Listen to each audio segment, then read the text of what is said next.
বাংলাদেশ বনাম আফগানিস্তান। বাংলাদেশের আজকে ডু অর ডাই ম্যাচ আফগানিস্তানের বিপক্ষে এশিয়া কাপের গ্রুপ পর্বের শেষ ম্যাচ, সুপার ফোরে ওঠার লড়াইয়ের শেষ সুযোগ বাংলাদেশের জন্য। আজকে জিততেই হবে, জিততে হবে মানে জিততেই হবে। জিতলেই যে সুপার ফোর নিশ্চিত হবে বিষয়টা সেরকম না। আজকে যদি বাংলাদেশ জিতে তাহলে আগামী 18 তারিখ শ্রীলঙ্কার বিপক্ষে আফগানিস্তান ম্যাচ হবে, সেই ম্যাচের দিকে তাকায় থাকতে হবে, সেই ম্যাচে চাইতে হবে শ্রীলঙ্কা যাতে জিতে। কিন্তু সেটা চাওয়ার আগে আজকে নিজেদের কাজটা করতে হবে বাংলাদেশকে। আফগানিস্তানের বিপক্ষে বাংলাদেশকে অবশ্যই জিততে হবে। আজকে যদি হেরে যায় তাহলে বাড়ি, তখন আর কোনো সমীকরণ থাকবে না কি শ্রীলঙ্কাকে জিততে হবে বা আফগানিস্তানকে হারতে হবে, ওরকম আর সমীকরণ দিয়েই কি বা লাভ হবে তখন। তাই আজকে বাংলাদেশকে জিততেই হবে। আজকে জিতলেই কেবল আমরা সুপার ফোরে ওঠার লড়াইয়ে টিকে থাকবো, নইলে একেবারে আজকে আমরা বাড়ি চলে আসতে হবে আমাদেরকে।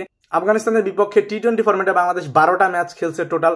12 ম্যাচের মধ্যে 7টা ম্যাচই জিতেছে আফগানিস্তান, অর্থাৎ টি-20 সংস্করণে কিন্তু আফগানিস্তান এগিয়ে বাংলাদেশের থেকে। এবং বাংলাদেশ যে 5টা ম্যাচ জিতেছিল সে 5টা ম্যাচে কিন্তু দেশের মাটিতে জিতেছিল, অর্থাৎ দেশের বাইরে একটা ম্যাচও কিন্তু আফগানিস্তানের সঙ্গে জিততে পারেনি টি-20তে। আজকের ম্যাচটাও তো দেশের বাইরে, সেদিক থেকে চিন্তা করলে আজকের ম্যাচটা অবশ্যই বাংলাদেশের জন্য কঠিন হবে। এমনিতেই তো প্রেশার আছে যে হেরে গেলে বাদ পড়ে যাবে বা জিতলেই যে সুপার ফোরে যাবে তাও নিশ্চিত না।